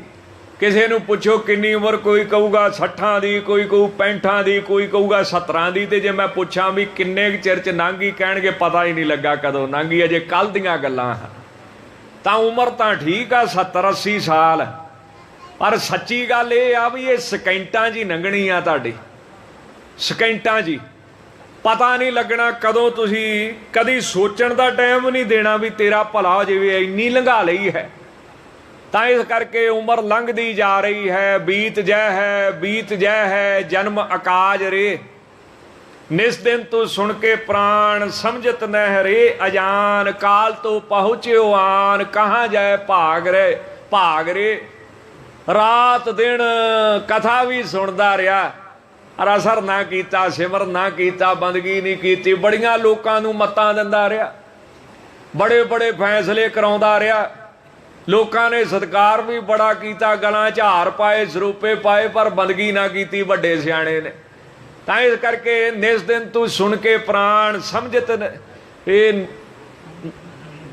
ਰੇ ਅਜਾਨ। ਅਜਾਨ ਕਹਿੰਦੇ ਨੇ ਜਿਹੜਾ ਮਹਾਮੂਰਖ ਹੋਵੇ, ਜਿਹਨੂੰ ਜਿੰਨਾ ਸਮਝਾਈਏ ਉਨਾ ਉਲਟਾ ਚੱਲੇ।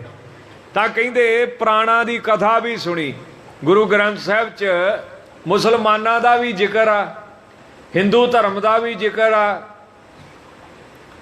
ਰਾਮ ਗਇਓ ਰਾਵਣ ਗਇਓ ਰਾਵਣ ਦਾ ਵੀ ਜ਼ਿਕਰ ਆ। ਜਾ ਕੋ ਬਹੁ ਪਰਿਵਾਰ ਕਹੋ ਨਾਨਕ ਥਿਰ ਕਛ ਨਹੀਂ ਸੁਪਨੇ ਜਿਉ ਸੰਸਾਰ। ਤਾਂ ਬੜਿਆਂ ਦਾ ਜ਼ਿਕਰ ਆ, ਮਹਾਂਪੁਰਖਾਂ ਦਾ। ਗ੍ਰੰਥਾਂ ਦਾ ਵੀ ਜ਼ਿਕਰ ਆ ਵੀ ਵੇਦਾਂ ਪੁਰਾਣਾਂ ਦੀ ਕਥਾ ਸੁਣੀ ਪਰ ਅਸਰ ਤਾਂ ਨਾ ਕੀਤਾ ਕੋਈ। ਐਦਾਂ ਹੀ ਕਹਿੰਦੇ ਉਮਰ ਲੰਘ ਗਈ। ਤਾਂ ਧੰਨ ਗੁਰੂ ਅਮਰਦਾਸ ਸਾਹਿਬ ਮਹਾਰਾਜ ਸੋਚੀ ਪਏ ਹਨ। ਬਹੁਤੇ ਵੱਡੇ ਭਾਗ ਜਿਨ੍ਹਾਂ ਦੇ ਨੇ ਉਹਨਾਂ ਅੰਦਰ ਇਹ ਸੋਚ ਪੈਦਾ ਹੁੰਦੀ ਵੀ ਉਮਰ ਲੰਘ ਗਈ, ਬੰਦਗੀ ਨਾ ਕੀਤੀ। ਤੇ ਜਿਹਦੇ ਅੰਦਰ ਇਹ ਸੋਚ ਨਾ ਆਈ, ਸਮਝੋ ਮਹਾਰਾਜ ਉਹਦਾ ਜਨਮ ਹੀ ਲੰਘਾਉਂਦਾ ਪਿਆ ਵੀ ਤੂੰ ਦਵਾ ਦਵ ਜ਼ਿੰਦਗੀ ਬਤੀਤ ਕਰ ਆਪਦੀ।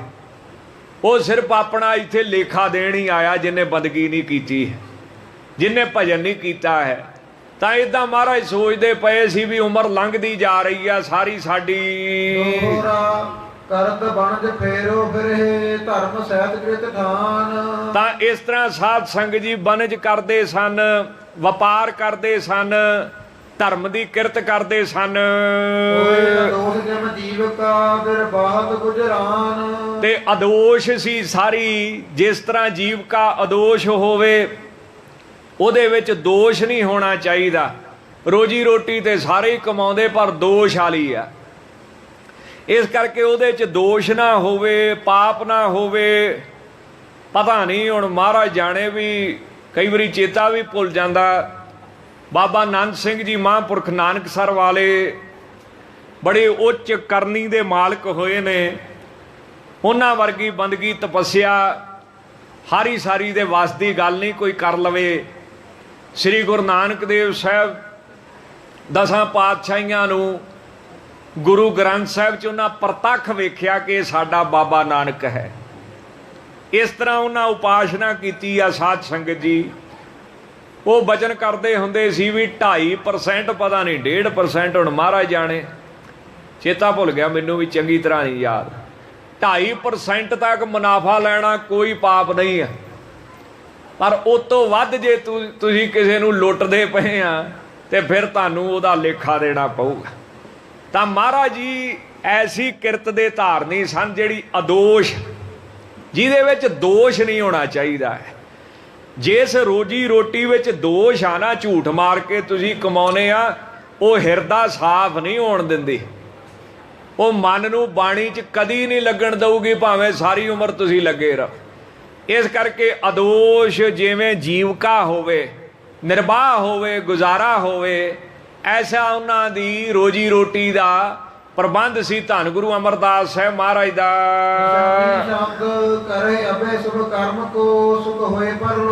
ਫਿਰ ਮਹਾਰਾਜ ਸੋਚਦੇ ਸੀ ਵੀ ਹੁਣ ਚੰਗੇ ਕੰਮ ਕਰੀਏ, ਜੇ ਸ਼ੁਭ ਕੰਮ ਹੁਣ ਕਰਾਂਗੇ ਤਾਂ ਇਹਦਾ ਸੁੱਖ ਜਿਹੜਾ ਹੈ ਉਹ ਪਰਲੋਕ ਵਿੱਚ ਵੀ ਪ੍ਰਾਪਤ ਹੋਵੇਗਾ। ਤੇ ਨਹੀਂ ਤਾਂ ਫਿਰ ਕਿਸੇ ਨਾਲ ਮੋਹ, ਕਿਸੇ ਨਾਲ ਲੜਾਈ, ਕਦੀ ਖੁਸ਼ੀਆਂ ਕਦੀ ਗਮੀਆਂ, ਏਦਾਂ ਸਾਰੀ ਉਮਰ ਪਾਪੀ ਬੰਦੇ ਦੀ ਲੰਘਦੀ ਹੈ। ਤੇ ਜਦੋਂ ਆਣ ਕੇ ਜੰਮ ਨੇ ਨਗਾਰਾ ਵਜਾਇਆ ਨਾ ਵੀ ਚੱਲ ਭਾਈ ਤੁਰ, ਉਦੋਂ ਤੈਨੂੰ ਕਿਸੇ ਨੇ ਨਹੀਂ ਛਡਾਉਣਾ, ਉਦੋਂ ਤੈਨੂੰ ਕਿਸੇ ਨੇ ਨਹੀਂ ਬਚਾਉਣਾ। ਜਦੋਂ ਅੱਗੇ ਲਾ ਕੇ ਤੋਰ ਲਿਆ ਮੌਤ ਨੇ ਤੈਨੂੰ, ਫਿਰ ਪਛਤਾਵੇਂਗਾ, ਆਪਣੇ ਸਿਰ ਨੂੰ ਪਿੱਟੇਗਾ, ਸਿਰ ਤੇ ਹੱਥ ਮਾਰੇਗਾ ਵੀ ਸਾਰੀ ਉਮਰ ਵਿਅਰਥ ਹੀ ਗਵਾ ਲਈ ਹੈ। ਕੱਲ ਆਪਾਂ ਸਾਧ ਸੰਗਤ ਜੀ ਕਰਮਾਂ ਦੀ ਗੱਲ ਕਰਦੇ ਪਏ ਸੀ। ਕਈ ਲੋਕ ਕਹਿੰਦੇ ਅਸੀਂ ਸਾਰੀ ਉਮਰ ਕੋਈ ਮਾੜਾ ਕੰਮ ਨਹੀਂ ਕੀਤਾ। ਵੇਖੋ ਜੀ ਰੱਬ ਕਿੱਡਾ ਸਾਡੇ ਨਾਲ ਮਾੜਾ ਕਰਦਾ, ਸਾਨੂੰ ਕਿੰਨਾ ਦੁੱਖ ਦਿੰਦਾ ਹੈ। ਅਸੀਂ ਕਦੀ ਕਿਸੇ ਦਾ ਨੁਕਸਾਨ ਨਹੀਂ ਕੀਤਾ, ਅਸੀਂ ਕਿੰਨੇ ਦੁਖੀ ਆ। ਅਸੀਂ ਪਾਠ ਵੀ ਕਰਦੇ ਹਾਂ, ਸਿਮਰਨ ਵੀ ਕਰਦੇ ਹਾਂ, ਪਰ ਫਿਰ ਵੀ ਸਾਡੀ ਰੱਬ ਮੰਨਦਾ ਨਹੀਂ, ਸੁਣਦਾ ਨਹੀਂ। ਇੱਦਾਂ ਇਹ ਪ੍ਰਸ਼ਨ ਸਾਰੀ ਦੁਨੀਆ ਕਰਦੀ। ਕੱਲ ਚੱਲਦਾ ਪਿਆ ਸੀ ਨਾ ਕਥਾ ਵਿੱਚ, ਆ ਕਰਮਾਂ ਤੋਂ ਮੈਨੂੰ ਚੇਤੇ ਆ ਗਿਆ। ਤਾਂ ਇਹ ਪ੍ਰਸ਼ਨ ਚੱਲਦਾ ਹੈ। ਪਹਿਲੀ ਗੱਲ ਤੇ ਸਾਧ ਸੰਗਤ ਜੀ, ਵੀ ਸਾਨੂੰ ਸਿਰਫ ਤੇ ਸਿਰਫ ਆ ਜਨਮ ਦਿਖਦਾ ਵਾ, ਸਾਨੂੰ ਆਪਣਾ ਪਿਛਲਾ ਜਨਮ ਨਹੀਂ ਦਿਖਦਾ ਹੈ। ਹੁਣ ਦੇਖੋ, ਜਿਵੇਂ ਮੰਨ ਲਓ ਕੋਈ ਗਰੀਬ ਜ਼ਿਮੀਂਦਾਰ ਆ, ਜਿਹੜੇ ਤਗੜੇ ਜ਼ਿਮੀਂਦਾਰ ਉਹਨਾਂ ਤੋਂ ਤੇ ਬੜੇ ਡਰਮ ਹੁੰਦੇ ਕਣਕ ਦੇ। ਚਲੋ ਮੰਨ ਲਓ ਕੋਈ ਗਰੀਬ ਜ਼ਿਮੀਂਦਾਰ ਆ ਤੇ ਉਹਨੂੰ ਬਹੁਤੀ ਤੋਂ ਬਹੁਤੀ ਜਿਵੇਂ ਕਈਆਂ ਨੇ ਸੜਕਾਂ ਤੇ ਫਸਲ ਨਹੀਂ ਖਿਲਾਰੀ ਹੁੰਦੀ ਵੀ ਗੱਡੀਆਂ ਉੱਤੋਂ ਦੀ ਲੰਘ ਜਾਣ ਤੇ ਉਹਦੇ ਵਿੱਚ ਉਹ ਅੰਨ ਚੁਣ ਲੈਣ, ਇੰਨੀ ਗਰੀਬੀ ਹੋਵੇ। ਜਾਂ ਬਹੁਤਾ ਗਰੀਬ ਹੋਵੇ, ਇੱਕ ਉਦਾਹਰਣ ਦੇ ਰੂਪ ਦੇ ਵਿੱਚ ਸਮਝਣ ਦਾ ਯਤਨ ਕਰਿਓ। ਤਾਂ ਉਹਨੇ ਮੰਨ ਲਓ 2010 ਵਾਲੀ ਜਿਹੜੀ ਕਣਕ ਸੀ ਉਹ ਡਰਮ ਦੇ ਵਿੱਚ ਪਾਈ। ਆਪਾਂ ਡਰਮ 'ਚ ਪਾ ਕੇ ਰੱਖਦੇ ਨਾ, ਸਾਂਭ ਕੇ, ਆਟਾ ਖਾਣਾ ਨਹੀਂ ਬਾਅਦ 'ਚ। ਚਲੋ ਹੁਣ ਤੇ ਪੈਕਟ ਬਣੇ ਬਣਾਏ ਆਉਂਦੇ ਆ, ਪਰ ਅਜੇ ਵੀ ਸਾਂਭਦੇ ਆ, ਜ਼ਿਮੀਂਦਾਰ ਸਾਂਭਦੇ। ਤਾਂ ਉਹਨੇ ਕੀ ਕੀਤਾ, 2010 ਵਾਲੀ ਫਸਲ ਡਰਮ ਦੇ ਵਿੱਚ ਪਾਈ।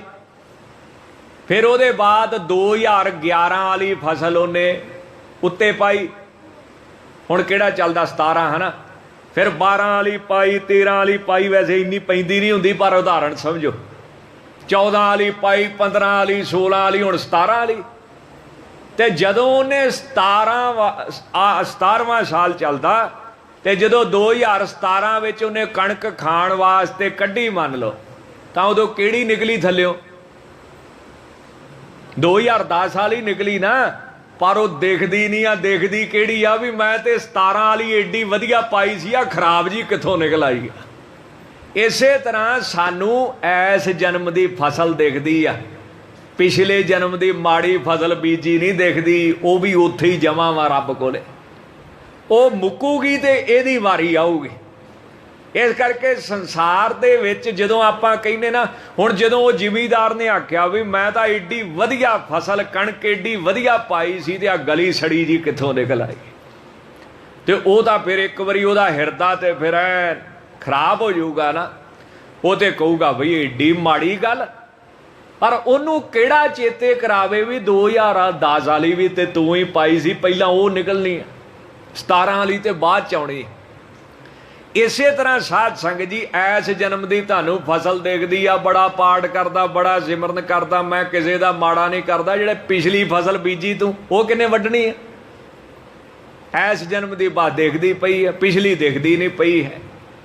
ਤਾਂ ਇਸ ਕਰਕੇ ਧਾਰਮਿਕ ਗ੍ਰੰਥਾਂ ਦੇ ਵਿੱਚ 5 ਚੀਜ਼ਾਂ ਮੰਨੀਆਂ ਗਈਆਂ ਨੇ ਜਿਹਦੇ ਕਰਕੇ ਸਾਡੇ ਪਾਸੋਂ ਕੋਈ ਕਰਮ ਤੇ ਉਹਦਾ ਫਲ ਪ੍ਰਾਪਤ ਹੁੰਦਾ ਹੈ। ਅਧਿਸ਼ਠਾਨਮ ਤਥਾ ਕਰਤਾ ਕਰਣਮ ਚਾ ਪ੍ਰਿਥਕ ਵਿਦਮ।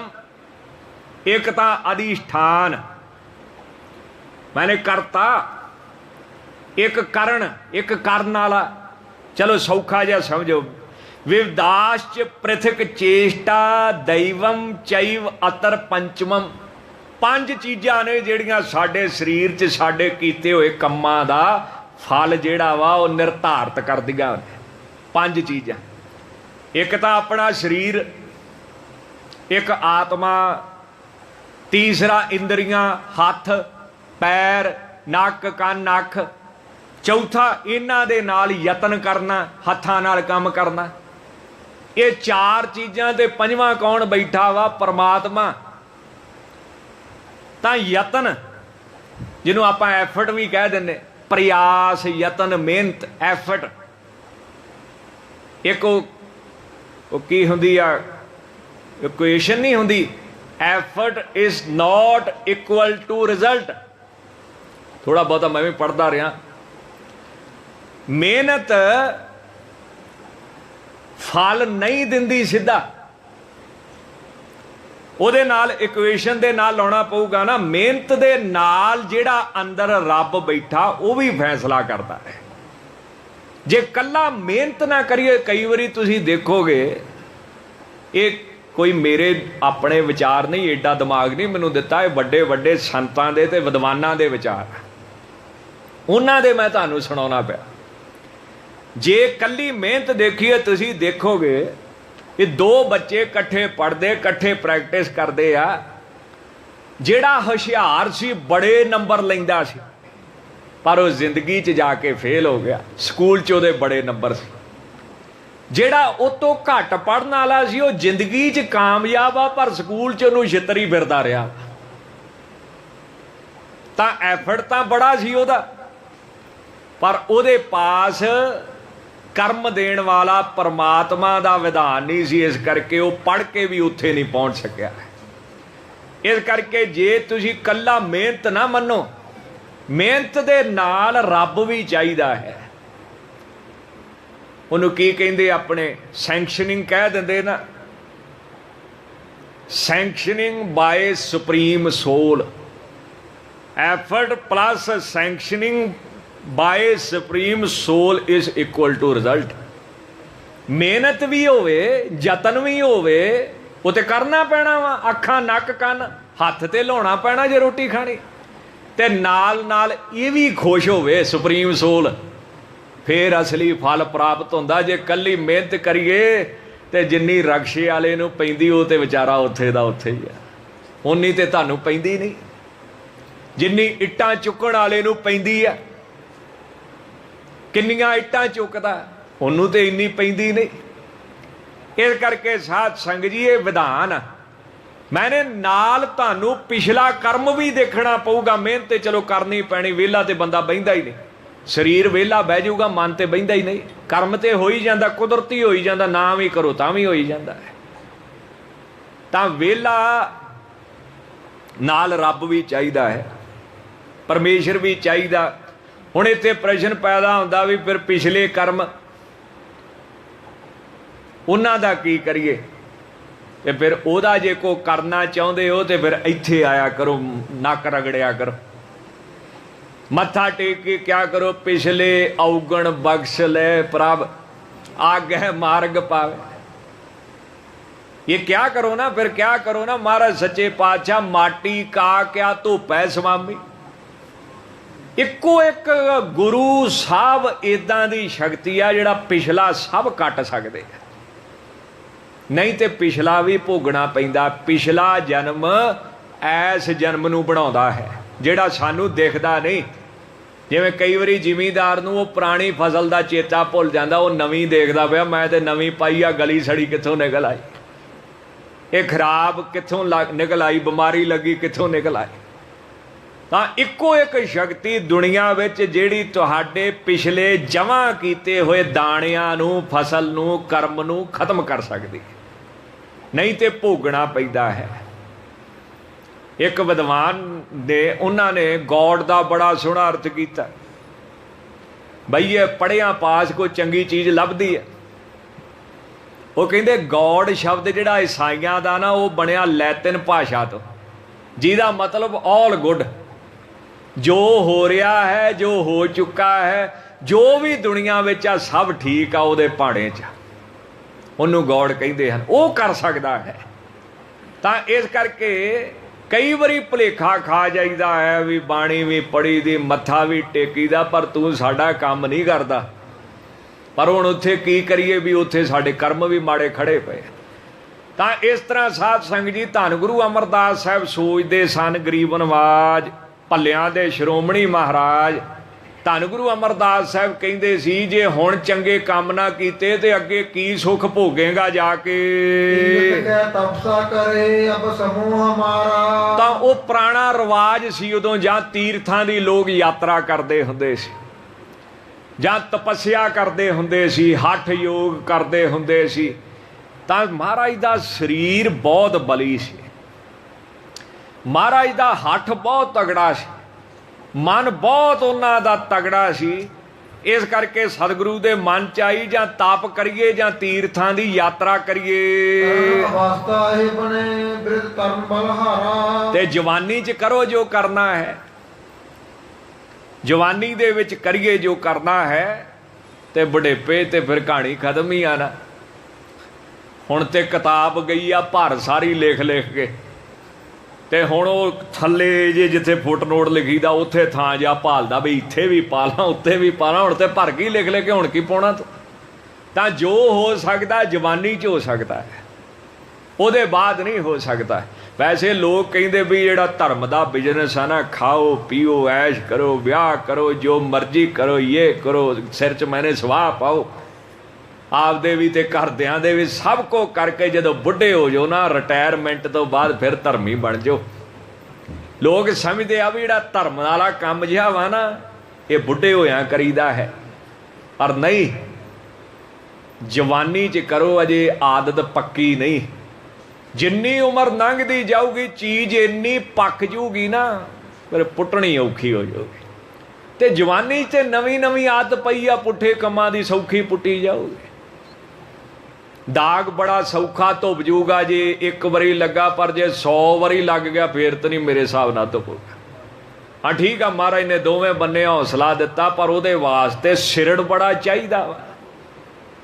ਉਹ ਤਾਂ ਗੁਰੂ ਅਮਰਦਾਸ ਸਾਹਿਬ ਕਰ ਗਏ ਜਾਂ ਬਾਬਾ ਫਰੀਦ ਸਾਹਿਬ ਕਰ ਗਏ, ਆਪਣੀ ਤਾਂ ਨਹੀਂ ਕੋਈ ਵਾਹ ਵੀ ਬਾਬਾ ਫਰੀਦ ਜੀ ਲੰਮੇ ਪਏ ਹੋਣ ਤੇ ਕਾਣ ਕੇ ਤਲੀਆਂ ਦੇ ਵਿੱਚ ਚੁੰਝਾਂ ਮਾਰਨੇ, ਆਪਾਂ ਨਹੀਂ ਮਰਾ ਸਕਦੇ।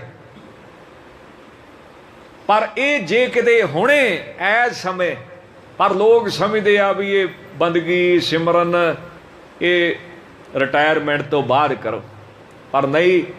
ਹੁਣ ਦਰਖਤ, ਹੁਣ ਬੂਟਾ, ਹੁਣ ਪੌਦਾ ਛੋਟਾ ਜਿਹਾ ਵਾ, ਐਂ ਹੀ ਪੁੱਟ ਦਾਂਗੇ ਫੜ ਕੇ, ਤੇ ਜਦੋਂ ਇਹ ਵੱਡਾ ਹੋ ਗਿਆ ਨਾ ਤੇ ਫਿਰ ਇਹਨੂੰ ਬੜੇ ਆਰੇ ਲੈ ਕੇ, ਬੜੀ ਸਿਰ ਖਪਾਈ ਕਰਕੇ, ਫਿਰ ਵੀ ਉੱਤੋਂ ਹੀ ਇਹ ਵੱਢਿਆ ਜਾਂਦਾ ਵਾ, ਥੱਲਿਓਂ ਜੜ੍ਹਾਂ ਇਹਦੀਆਂ ਬੜੀਆਂ ਡੂੰਘੀਆਂ ਚਲੇ ਜਾਂਦੀਆਂ, ਉਹ ਨਹੀਂ ਲੱਭਦੀਆਂ ਛੇਤੀ ਕੀਤੀਆਂ। ਇਸ ਕਰਕੇ ਜਿਹੜਾ ਕੰਮ ਜਵਾਨੀ 'ਚ ਹੋ ਸਕਦਾ, ਮਹਾਰਾਜ ਕਹਿੰਦੇ ਕਰੋ ਉਹਨੂੰ। ਏਦਾਂ ਬੁੱਧੀ ਦੁਆਰਾ ਆਪਣੇ ਮਨ ਨੂੰ ਤਰਕਦੇ ਸੀ, ਸਮਝਾਉਂਦੇ ਸੀ ਤੇ ਨਿਸ਼ਚਾ ਕਰਦੇ ਸਨ। ਤੇ ਜਿਹੋ ਜਿਹਾ ਉਦੋਂ ਅਸਰ ਸੀ, ਲੋਕ ਗੰਗਾ ਦਾ ਇਸ਼ਨਾਨ ਕਰਦੇ ਹੁੰਦੇ ਸੀ। ਅਜੇ ਗੁਰੂ ਅਮਰਦਾਸ ਸਾਹਿਬ ਸਿੱਖ ਨਹੀਂ ਬਣੇ, ਇਹਨਾਂ ਦੀ ਪੁਰਾਣੀ ਲਾਈਫ ਆ, ਉਹਨਾਂ ਦੀ ਪਹਿਲੀ ਜ਼ਿੰਦਗੀ ਕੀ ਸੀ, ਤੁਸੀਂ ਸੁਣੋਗੇ ਤੇ ਆਨੰਦ ਆ ਜਾਊਗਾ। ਤਾਂ ਮਨ ਦੇ ਵਿੱਚ ਆਇਆ ਵੀ ਗ੍ਰੰਥਾਂ ਵਿੱਚ ਲਿਖਿਆ ਵਾ ਵੀ ਗੰਗਾ ਦਾ ਇਸ਼ਨਾਨ ਕਰੀਏ, ਗੰਗਾ ਦੀ ਯਾਤਰਾ ਕਰੀਏ, ਪਾਪ ਕੱਟਣ ਵਾਲੀ ਹੈ। ਤੇ ਫਿਰ ਏਡਾ ਤਗੜਾ ਪ੍ਰਣ ਕਰ ਦਿੱਤਾ ਵੀ 6 ਮਹੀਨਿਆਂ ਬਾਅਦ ਇੱਕ ਵਾਰੀ ਪੈਦਲ ਤੁਰ ਕੇ ਜਾਣਾ, ਕਿਸੇ ਸਵਾਰੀ ਤੇ ਨਹੀਂ ਚੜ੍ਹਨਾ, ਕਿੱਥੇ ਬਾਸਰ ਕੇ ਤੇ ਕਿੱਥੇ ਹਰਿਦੁਆਰ ਗੰਗਾ। ਇੱਥੋਂ ਪੈਦਲ ਨੰਗੇ ਪੈਰੀ ਤੁਰ ਕੇ 6 ਮਹੀਨਿਆਂ 'ਚ ਇੱਕ ਵਾਰੀ ਜਾਇਆ ਕਰਨਾ ਹੈ। ਸੁਰ ਸੁਰ ਨੀਰ ਸਨਾਹਨੀ ਤਰ ਹਰਖ ਵਿਸਾਲੇ। ਤੇ ਗੰਗਾ ਵਿੱਚ ਬੜੇ ਚਾਅ ਦੇ ਨਾਲ ਸਾਧ ਸੰਗਤ ਜੀ ਇਸ਼ਨਾਨ ਕਰਦੇ। ਪੁਰਾਣਾ ਸਮਾਂ ਸੀ, ਪਾਣੀ ਸਾਫ਼ ਸੀ। ਅੱਜ ਕੱਲ੍ਹ ਤੇ ਜੋ ਨਦੀਆਂ ਨਾਲੇ ਜੋ ਗੰਦ ਆ ਸਾਰੇ ਹਰਿਦੁਆਰ ਦਾ ਉਹਦੇ ਵਿੱਚ ਪਾ ਦਿੱਤਾ ਹੈ। ਤਾਂ ਪੁਰਾਣਾ ਸਮਾਂ ਸੀ, ਲੋਕ ਇਸ਼ਨਾਨ ਕਰਨ ਜਾਂਦੇ ਹੁੰਦੇ ਸੀ। ਬਾਣੀ 'ਚ ਵੀ ਬੜੀ ਵਾਰੀ ਜ਼ਿਕਰ ਆਉਂਦਾ ਹੈ, ਨਹਾਵਣ ਚੱਲੇ ਤੀਰਥੀ, ਅੱਗੇ ਬੜੀਆਂ ਗੱਲਾਂ ਕਹੀਆਂ ਹਨ। ਤਾਂ ਇਸ ਤਰ੍ਹਾਂ ਸਾਧ ਸੰਗਤ ਜੀ ਜ਼ਿਕਰ ਆਉਂਦੇ ਹਨ। ਕਾਮਨਾਹੀਨ ਹੋਏ ਪੰਜੇ ਤਤ ਤੀਰਾ। ਤੇ ਹਿਰਦੇ ਕਾਮਨਾਹੀਨ ਹੋਏ ਪੂਜੈ ਥਿਤ ਤੀਰਾ। ਹਿਰਦੇ 'ਚੋਂ ਸਾਰੀਆਂ ਸਕਾਮਨਾ ਕੱਢ ਕੇ, ਨਿਸ਼ਕਾਮ ਹੋ ਕੇ ਉਹਦੇ ਕੰਢੇ ਤੇ ਬਹਿ ਕੇ ਪੂਜਾ ਕਰਦੇ ਹੁੰਦੇ ਸੀ ਗੰਗਾ ਦੀ। ਚੰਦਨ ਚਰਚਿਤ ਕੁਸਮ ਗਨ ਅਰਪੈ ਔਰ ਧੀਰਾ। ਚੰਦਨ ਚਰਚਿਤ ਕੁਸਮ ਗਨ ਅਰਪੈ ਔਰ ਧੀਰਾ। ਪੂਜਾ ਕਰਦੇ ਨੇ, ਜਿਹੜੀ ਉਹ ਵਿਧੀ ਆ, ਜਿਵੇਂ ਉੱਥੇ ਪਾਂਡੇ ਕਰਦੇ ਹੋਣਗੇ ਤਾਂ ਉਸੇ ਤਰ੍ਹਾਂ ਚੰਦਨ ਛਿੜਕਦੇ, ਫੁੱਲ ਚੜਾਉਂਦੇ। ਇੱਦਾਂ ਸਾਧ ਸੰਗਤ ਜੀ ਹਿਰਦੇ ਵਿੱਚ ਧੀਰਜ ਧਾਰ ਕੇ ਸੇਵਾ ਕਰਦੇ ਰਹੇ ਨੇ ਗੰਗਾ ਦੀ। ਧੂਪ ਸੋ ਨੰਬਰ ਹੋਏ ਜਲ ਡਾਲ ਪਤਾਸੇ। ਔਰ ਫਿਰ ਪੁਰਾਣੇ ਸਮੇਂ ਜੋ ਵਿਧੀ ਹੈ ਧੂਪ ਦੀ, ਜਾਂ ਪਾਣੀ ਦੇ ਵਿੱਚ ਗੰਗਾ ਦੇ ਪਾਣੀ 'ਚ ਪਤਾਸੇ ਪਾਉਣੇ ਜਾ ਕੇ, ਇੱਦਾਂ ਜੋ ਪਾਂਡੇ ਕਰਾਉਂਦੇ ਸਨ ਉਹ ਕਰਦੇ ਸਨ। ਵਰਤ ਕਰੇ ਤਿਸ ਕਾਲ ਪਰ ਰਹਿ ਕਰ ਉਪਵਾਸੇ। ਵਰਤ ਕਰੇ ਤਿਸ ਕੂਲ ਪਰ ਰਹਿ ਕਰ ਉਪਵਾਸੇ। ਤੇ ਗੰਗਾ ਦੇ ਕੰਢੇ ਉੱਤੇ ਸਾਰੀ ਦਿਹਾੜੀ ਭੁੱਖੇ ਰਹਿ ਕੇ ਵਰਤ ਰੱਖਣੇ ਮਹਾਰਾਜ ਨੇ। ਇੱਦਾਂ ਉਹ ਸਾਧ ਸੰਗਤ ਜੀ ਕਰਦੇ ਹੁੰਦੇ ਸਨ ਸੱਚੇ ਪਾਤਸ਼ਾਹ ਜੀ। ਇਹ ਉਹਨਾਂ ਦਾ ਪਹਿਲਾ ਜੀਵਨ ਹੈ। ਤਾਂ ਕਰਦੇ ਰਹੇ ਬੜਾ ਲੰਮਾ ਚਿਰ ਮਹਾਰਾਜ ਗਰੀਬ ਨਵਾਜ, ਪਰ ਮਨ ਨੂੰ ਸ਼ਾਂਤੀ ਨਾ ਆਈ ਉਹਨਾਂ। ਤਾਂ ਫਿਰ ਜਿਵੇਂ ਉਹਨਾਂ ਦਾ ਗੁਰੂ ਅੰਗਦ ਦੇਵ ਸਾਹਿਬ ਨਾਲ ਮਿਲਾਪ ਹੋਇਆ, ਇਹ ਤਾਂ ਫਿਰ ਲੜੀ ਤੁਹਾਨੂੰ ਸਾਰੀ ਸੁਣਨੀ ਪੈਣੀ। ਅਜੇ ਤੇ ਇਹੀ ਚੱਲਣੀ ਆ 2-3 ਦਿਨ ਵੀ ਫਿਰ ਮਹਾਰਾਜ ਨੂੰ ਨਾ ਉੱਥੇ ਇੱਕ ਬ੍ਰਾਹਮਣ ਮਿਲੂਗਾ ਜੋਤਸ਼ੀ। ਉਹ ਕਹੂਗਾ ਤੁਸੀਂ ਰਾਜੇ ਹੋ, ਮਹਾਰਾਜੇ ਹੋ, ਜਾਂ ਤੁਸੀਂ ਕੋਈ ਬ੍ਰਹਮ ਗਿਆਨੀ ਹੋ। महाराज ने कहना मैं भरा दोवें नहीं, मैं एक यात्रु हाँ, गरीब बंदा। ते महाराज खुश हो के कहन लगे पांडिया पैसे ले ला। कहंदा नहीं महाराज, चंगा सी बंदा, ईमानदार सी, कहंदा जिद्दण बन जाओगे उदण लवांगे, ते उदण दिल ना वड्डा रखियो, किते छोटा ना कर लियो देण दे मारे। अच्छा फिर एक ब्रह्मचारी वो महाराज ना प्रेम कर लूगा, धर्मी पुरुषों का प्रेम हुंदा, नाल ही पिंड आ जाऊगा इत्थे बासर के। महाराज प्रशादा छकाउणगे ते राती गल्लां करनगे एक दूजे नाल रब दियां, ते वो गल्ली गल्ली पुछ लू गुरु कौन आ तेरा। ये कहणगे मैं ते गुरु नहीं धारण कीता, निगुरा ही आ। उसे वेले अद्धी रात इन्हां दा घर छड्ड के चले जाऊगा भी मैं निगुरे बंदे दे घरों रोटी खा ली, मेरा ते जन्म ही भ्रिष्टिया गया। वो फिर सट वजूगी गुरु अमरदास साहब। ये बड़ी लंबी जीवनी आ, इस करके प्रसंग बड़े लंबे आ, पर इहदे नाल जुड़न वास्ते कई बारी खेचल करनी पऊगी, भी 2-4 दिन रोज़ सुननी पऊगी। होईयां भुलां चुकां दी खिमा। सारियां संगतां दा बहुत बहुत धन्नवाद। गुरमुख प्यारे भाई मनजीत सिंह जी लांबड़े तो इसे तरह सत्कारयोग इत्थों दी प्रबंधक कमेटी सरदार